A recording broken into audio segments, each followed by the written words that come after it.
RKB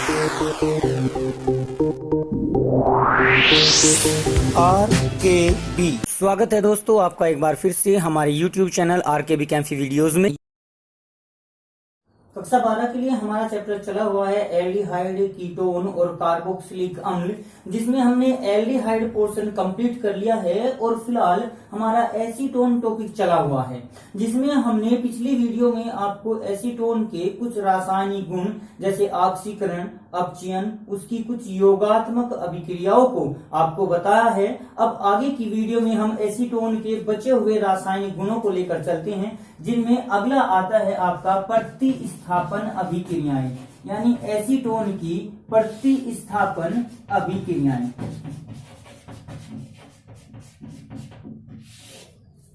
वैसे तो हमने एसीटोन की सामान्य अभिक्रियाएं जो कार्बोनिल समूह की अभिक्रियाएं हैं वहां पर भी प्रदर्शित की थी। तो कार्बोनिल समूह होता है C डबल बॉन्ड O।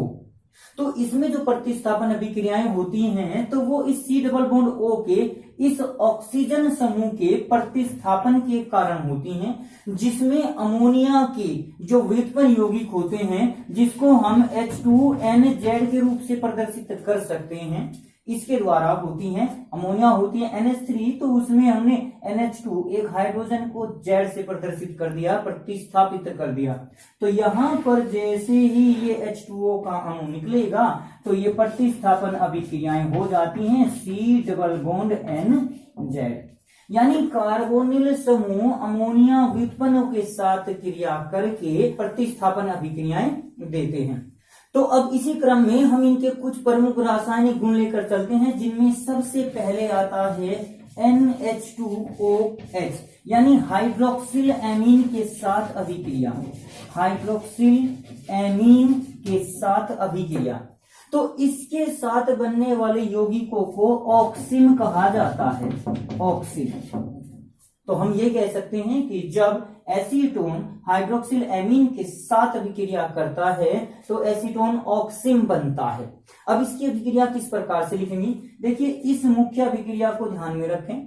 यहां पर हमारा CH3 C double bond O, ये एसीटोन का फॉर्मूला होता है, यानी यहां इन दोनों जगह हमने CH3 को रख दिया। अब इसके बाद हम NH2Z को जो लिखेंगे NH2OH, ये आपका Z हुआ, तो इसको लिख दिया हमने H2N into OH, N into OH के रूप में। तो यहां से ये आपका H2O निकल गया। तो बाकी जो यौगिक बना वो बना आपका CH3C double bond NOH, double bond NOH और प्लस H2O। अब देखिए, चूंकि ये आपका एसीटोन है और अभी बताया कि हाइड्रोक्सिल एमीन के साथ बने हुए यौगिक ऑक्सिम कहलाते हैं, तो एसीटोन ने जब हाइड्रोक्सिल एमीन के साथ क्रिया की तो इस यौगिक का नाम हुआ एसीटोन ऑक्सिम। एसीटोन ऑक्सिम। इसी प्रकार से दूसरा यौगिक अगर हम लेकर चलें तो वो होता है NH2NH2, इसका नाम होता है हाइड्रेजीन। तो हाइड्रेजीन के साथ अभिक्रिया अगर हम लिखकर देखें, एग्जाम में ज्यादातर यही पूछा जाता है कि एसीटोन की हाइड्रोजीन के साथ अभिक्रिया दीजिए। क्या होता है जब एसीटोन हाइड्रोजीन के साथ अभिक्रिया करता है, तो इस प्रकार से ये क्वेश्चन पूछे जाते हैं। अब जब भी कोई कार्बोनिल यौगिक फॉर्मेल्डिहाइड, एसिटाल्डिहाइड हो या एसीटोन हो हाइड्रोजीन के साथ क्रिया करेगा तो बने हुए यौगिकों को हाइड्रेजोन कहा जाता है। इसकी अभिक्रिया को किस प्रकार से लिखेंगे, देखिए CH3C डबल बॉन्ड O। अब हाइड्रोजीन को भी हम H2NZ के रूप में H2N और बाकी बचा NH2 सेम टू सेम लिख लीजिए, NH2 के रूप में लिखेंगे तो यहां पर फिर से H2O का एक अणु निकल जाता है और ये बन जाएगा CH3C double bond N into NH2 और प्लस H2O। इस प्रकार से ये अणु अलग निकल जाएगा H2O का। अब ये एसीटोन, ये हाइड्रोजीन, तो बना हुआ यौगिक हुआ एसीटोन हाइड्रेजोन। इस प्रकार से यहां पर हमारी दो हाइड्रोक्सिल एमीन और हाइड्रोजीन की अभिक्रियाएं हो गई। तीसरी अभिक्रिया अगर हम लेकर चले तो वो आता है फेनिल हाइड्रेजोन के साथ, फेनिल हाइड्रेजीन के साथ अभिक्रिया। अब जैसे पहले हाइड्रोजीन आया था तो बने हुए यौगिक को हाइड्रेजोन कह दिया जाता है, हाइड्रेजोन। हाइड्रोजीन से हाइड्रेजोन बनता है, अभी पिछली अभिक्रिया में बताया है। तो ये फेनिल हाइड्रोजीन से फेनिल हाइड्रोजोन प्राप्त हो जाएगा। फेनिल हाइड्रोजीन का फॉर्मूला क्या होता है? देखिए हाइड्रोजीन थी हमारी NH2। इस द्वितीय NH2 में से एक हाइड्रोजन को हटाकर उसकी जगह C6H5 यानी फेनिल समूह को लगा दीजिए, ये आपका फेनिल हाइड्रोजीन बन जाता है। इसकी अभिक्रिया हो जाएगी CH3CO और प्लस, अब इसको लिखेंगे H2N इसी रूप में ले आएंगे इसको, इंटू NH और C6H5 के रूप में लिख देंगे। जो बना हुआ यौगिक होगा फिर यहां से ये आपका C डबल बॉन्ड O जो है H2O का अणु निकाल देगा और यौगिक बना देगा CH3 और double bond N into NH और C6H5। ये आपका एसीटोन, ये फेनिल हाइड्रोजीन, तो बना हुआ यौगिक होगा एसीटोन फेनिल हाइड्रोजोन। तो इस प्रकार से ये अभिक्रिया हो गई। नंबर 4 आता है 2,4-DNP टेस्ट। ये वैसे कार्बोनिल यौगिकों के परीक्षण का सबसे मुख्य टेस्ट होता है, सबसे मुख्य परीक्षण होता है कार्बोनिल यौगिकों की पहचान करने के लिए। अब 2,4-DNP का पूरा नाम होता है 2,4-डाइनाइट्रोफेनिल हाइड्रोजीन, ये इसका पूरा नाम होता है। अब 2,4-डाइनाइट्रोफेनिल हाइड्रोजीन की स्ट्रक्चर क्या होती है? देखिए जो हाइड्रोजीन था आपका वो था NH2। फेनिल हाइड्रोजीन में यहां पर H को हटाकर उसकी जगह हम बेंजीन रिंग लगा देते हैं, ये बेंजीन रिंग हो गई, ये हो गया C6H5NH2। अब इसमें 2,4 यानी दूसरी और चौथी पोजीशन पर NO2 लिया गया है, नाइट्रो। तो ये संरचना आपकी 2,4-डाइनाइट्रोफेनिल हाइड्रोजीन की या 2,4-DNP की है। यहां पर भी जो ये H2 है ये प्रतिस्थापित हो जाता है कार्बोनिल यौगिकों के डबल बॉन्ड O के साथ, और जो अंतिम यौगिक बनेगा वो कुछ इस प्रकार से बन जाता है एसीटोन का CH3 double bond O H2 के साथ H2O के रूप में निकल गया। तो यहाँ पर बना N, उसके बाद NH और यहाँ बेंजीन रिंग के पास दोनों जगह NO2 को जोड़ देंगे।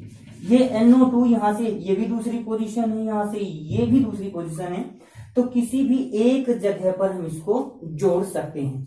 इस टेस्ट को 2,4-DNP टेस्ट को केवल कार्बोनिल यौगिक देते हैं, चाहे वो एल्डिहाइड हो चाहे वो आपका एसीटोन या कीटोन हो, एल्डिहाइड फॉर्मेल्डिहाइड जो भी होता है। तो ये कभी कभी इनमें रासायनिक अंतर ज्ञात करने में आ जाता है। एक क्वेश्चन बना लीजिए, मान के चलिए, वैसे हम अगली वीडियो में आपको अंतर भी प्रस्तुत करेंगे, रासायनिक अंतर, क्योंकि ये चैप्टर बहुत ज्यादा इंपॉर्टेंट है।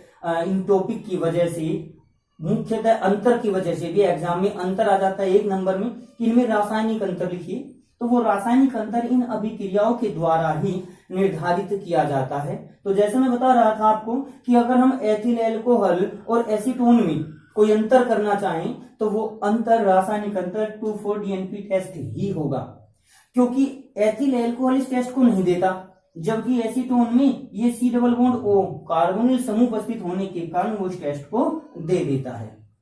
नंबर 5 आपका आता है सेमी कार्बेजाइड के साथ क्रिया, सेमी कार्बेजाइड। अब सेमी कार्बेजाइड क्या होता है?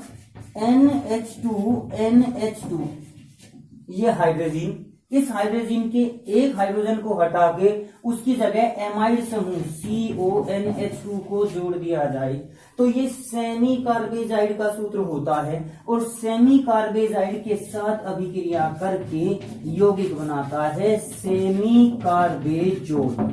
जैसे कि एसीटोन है तो वो एसीटोन सेमी कार्बेजोन बना देगा। अब यहाँ इसको भी हम इसी प्रकार से लिख देंगे, ये acetone CH3 C double bond O plus H2 को पहले लिखा इंटू ये N, फिर NH NH CO NH2 यहां पर इस प्रकार से ये H2 यहां से निकल जाएगा। वैसे मैंने आपको जो मुख्य अभिक्रिया के नाम से एल्डिहाइड चैप्टर की जो सामान्य अभिक्रियाएं हैं वहां पर जब अभिक्रियाएं प्रस्तुत की थी तब भी मैंने आपको बताया था कि यहां पर देखिए दो H2 हैं, एक तो इस NH2 समूह में है, एक इस NH2 समूह में है, तो इनमें से कौन सा हाइड्रोजन क्रिया करेगा ये भी एक मेन बात है। तो देखिए NH2 का जैसे जैसे हम बार बार बता रहे हैं कि ये अभिक्रियाएं अमोनिया के प्रतिस्थापियों की व्युत्पन्नों की अभिक्रियाएं हैं, तो उनमें से ये H2 निकलता है, Z वाला नहीं, जबकि यहाँ NH का जो H है वो इस एमाइड समूह के द्वारा प्रतिस्थापित किया गया है। तो यहाँ पर इस एमाइड का ये पूरा का पूरा एमाइड समूह है, तो इसका H2 यहाँ नहीं निकलेगा, इस बात का विशेषतया ध्यान रखना। तो ये यौगिक बन जाएगा आपका CH3 single bond C double bond N, फिर NH, उसके बाद CO और NH2। ये यौगिक आपका बन जाता है एसीटोन सेमी कार्बेजोन। इस प्रकार से हम इस अभिक्रिया को भी लिख सकते हैं। यदि हम ये मान लें कि ये H2 प्रतिस्थापित होता है तो देखना फिर कैसा यौगिक बनेगा। तब यौगिक बन सकता है आपका यहाँ C double bond N, H2 में से ये H2 निकल गया तो N सिंगल बॉन्ड CO आ जाएगा, तो NCO और फिर ये आपका NH और फिर NH2 आ जाता है, जो कि गलत होता है। तो इसलिए हम इस बात का विशेष ध्यान रखेंगे कि हमें एमाइन जो ये NH2 समूह होता है उसके हाइड्रोजन को प्रतिस्थापित करना है, न कि एमाइड समूह के हाइड्रोजन को। इस बात का विशेष ध्यान रखना है। आज की वीडियो में बस इतना ही। अगली वीडियो प्राप्त करने के लिए हमारे चैनल को सब्सक्राइब करें, वीडियो को लाइक करें और अगर वीडियो अच्छी लगे तो कमेंट्स करें और दोस्तों को भी शेयर करें।